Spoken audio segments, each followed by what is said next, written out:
Assalamualaikum warahmatullahi wabarakatuh.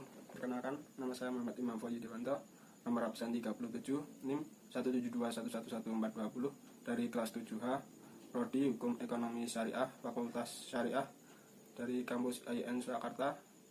Di sini saya mau mereview buku Hukum Perdata Internasional yang diampu oleh dosen Bapak Yusuf Wibisono.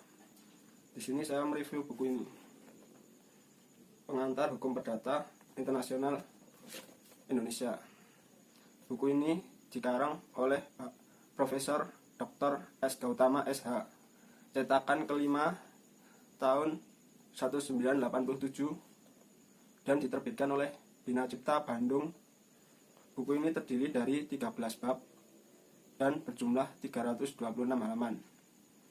Buku ini merupakan salah satu buku pengantar hukum perdata internasional di Indonesia yang dibuat oleh beberapa orang yang ahli dari Badan Pembinaan Hukum Nasional. Buku ini terhitung sudah lama penerbitannya. Buku ini merupakan buku pengantar dalam satu jilid dan mengandung teori-teori umum hukum perdata internasional yang cocok sebagai referensi mahasiswa dalam belajar maupun mengerjakan tugas-tugas makalah. Buku ini merupakan ringkasan dari buku 1 sampai 8 buku Perdata Internasional Indonesia. Jadi, apabila isinya kurang mendalam, mahasiswa bisa mempelajari lebih jelasnya dari 8 buku seri tersebut Hukum Perdata Internasional. Buku pengantar ini terdiri dari 13 bab yang berisikan teori-teori umum hukum perdata internasional. Jadi, dari reviewan kali ini saya akan membahas sedikit dari isi bab-babnya, yaitu bab pertama, pengertian hukum antar tata hukum. Bab ini berisi pengertian HPI, merupakan keseluruhan peraturan dan keputusan hukum yang menunjukkan stelsel hukum yang mana akan diberlakukan jika hubungan antar warga negara pada suatu waktu memperlihatkan titik-titik pertalian dengan kaidah-kaidah hukum dari dua negara atau lebih yang berbeda dalam lingkungan tempat asalnya. Berikutnya bab 2, titik-titik pertalian. Titik-titik pertalian merupakan suatu bagian yang dari hatah, dikarenakan titik pertalian inilah yang pertama-tama memberikan petunjuk untuk mengatasi masalah-masalah hatah. Jadi, faktor-faktor yang menciptakan bahwa suatu hubungan menjadi hubungan hatah kita namakan titik pertalian primer, dan di samping itu ada titik pertalian sekunder. Bab 3, prinsip kewarganegaraan dan prinsip domisili. Stelsel hukum perdata internasional daripada negara-negara di dunia ini tidak sepaham tentang prinsip manakah di antara kedua prinsip ini adalah yang terbaik untuk dipergunakan bagi penentuan status personil seseorang. Ada negara-negara yang memegang teguh kepada prinsip kewarganegaraannya. Status personil dari seseorang, baik warga negara maupun asing, ditentukan oleh hukum nasional mereka. Sebaliknya, negara-negara yang menganut prinsip domisili menggantungkan status personil seseorang daripada hukum yang berlaku di domisilinya. Bab 4 yaitu penunjukan kembali, biasa disebut renvoi. Salah satu bagian dari teori umum hukum perdata internasional yang selalu menarik perhatian, yaitu adalah masalah renvoi atau penunjukan kembali. Masalah renvoi biasa timbul karena adanya keanekaragaman sistem hukum perdata internasional. Seperti telah kita lihat, maka tiap-tiap negara nasional di dunia ini mempunyai sistem hukum perdata internasionalnya sendiri-sendiri. Hal ini tidak berarti bahwa tidak ada keseragaman cara-cara menyelesaikan masalah-masalah hukum perdata internasionalnya. Salah satu persoalan penting berkenaan dengan status personil ialah apakah status personil itu ditentukan menurut prinsip nasionalitas atau prinsip domisili.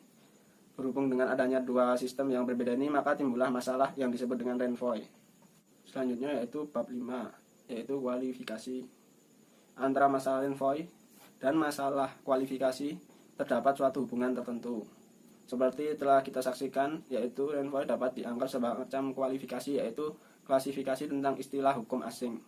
Bagaimana harus kita mengkualifikasikan, mendefinir, atau mengklarifikasikan istilah hukum asing. Itu adalah pokok persoalan renvoi. Baik masalah renvoi maupun masalah kualifikasi seringkali dibicarakan secara bersamaan.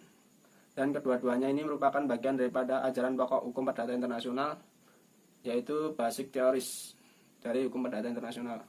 Untuk bab ke-6 yaitu ketertiban umum. Persoalan ketertiban umum merupakan ajaran mengenai ketertiban umum ini memang merupakan salah satu bagian terpenting daripada hukum perdata internasional dan telah dianggap sebagai salah satu fundament atau rukun daripada keseluruhan bangunan hukum perdata internasional. Mengapa ketertiban umum penting? Dikarenakan lembaga ketertiban umum ini mempunyai sangkut paut yang erat dengan paham-paham asasi dan dasar-dasar hukum perdata internasional. Fungsi daripada lembaga ketertiban umum ialah seolah-olah suatu rem darurat yang kita temukan pada tiap kereta api.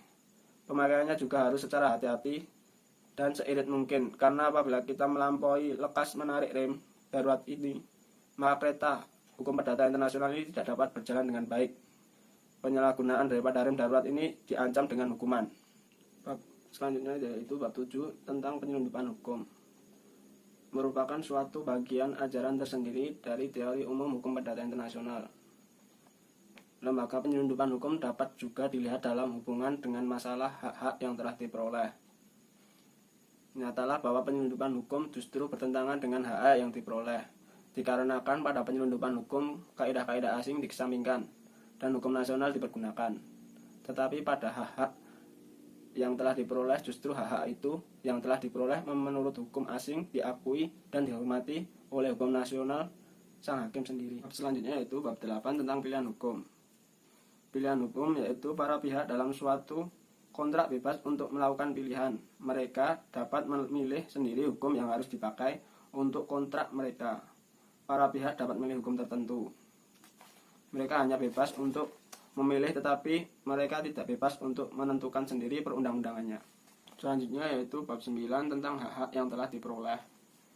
Untuk istilah hak-hak yang diperoleh ini dipakai untuk mengedepankan bahwa perubahan dari fakta-fakta tidak akan mempengaruhi berlakunya kaidah yang semula dipakai. Contohnya yaitu misalnya seorang dianggap dewasa menurut ketentuan negara X, kemudian menjadi warga negara Y yang menentukan batas kedewasaan secara berlainan hingga orang bersangkutan menurut hukum dari Y belum cukup umur. Apakah karena perubahan kewarganegaraan ini ia telah dewasa menjadi tidak dewasa lagi? Jika diterima ketentuan sekali dewasa tetap dewasa, maka menurut hukum perdata internasional dari negara baru bersangkutan ia ini tetap dewasa dan diterimalah prinsip tentang hak-hak yang telah diperoleh. Selanjutnya yaitu bab 10 tentang persoalan pendahuluan.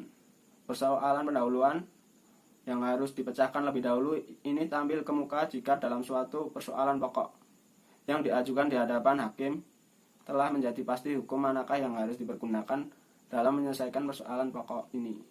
Hukum yang dipastikan ini bukan merupakan hukum yang sang hakim sendiri, melainkan hukum asing. Bab 11 yaitu penyesuaian. Penyesuaian bisa dianggap sebagai masalah dari kualifikasi. Juga ada yang menganggap persoalan ini merupakan persoalan forfeit. Selanjutnya yaitu bab 12 tentang timbal balik dan pembalasan. Persoalan timbal balik dan pembahasan ini berhubungan erat dengan masalah pemakaian hukum asing. Apabila sudah dipastikan dalam suatu peristiwa hukum perdata internasional apakah yang merupakan law applicable, maka bagi hakim yang mengadili perkara bersangkutan belum sampai ia secara konkret selalu sudah dapat menggunakan hukum asing. Pengecualian terhadap pemakaian hukum asing terjadi antara lain dalam bentuk ketertiban umum. Selanjutnya yaitu bab ke-13, bab terakhir tentang pemakaian hukum asing. Untuk pemakaian hukum asing terbagi menjadi 3, yaitu hukum asing ini dianggap sebagai suatu fakta, sebagai suatu hal yang seperti juga lain-lain fakta, harus didalilkan dan dibuktikan dalam suatu perkara perdata. Yang kedua yaitu hukum asing ini dianggap sebagai hukum laurek yang oleh karena hakim harus dipergunakan secara karena jabatan. Yang ketiga yaitu hukum asing ini dimasukkan dalam hukum awak hakim dan karenanya menjadi bagian daripada hukum awak. Menurut teori inkorporasi atau resepsi, maka hukum asing ini pun oleh karena hakim harus dipergunakan. Kelebihan dari buku ini yaitu bisa dijadikan referensi untuk mengerjakan makalah. Banyak teori-teorinya. Kekurangannya yaitu buku ini tidak terlalu mendetail dan banyak bahasa yang sulit dimengerti. Sekian, kalau ada salah kata saya mohon maaf. Terima kasih sudah menonton video saya. Wassalamualaikum warahmatullahi wabarakatuh.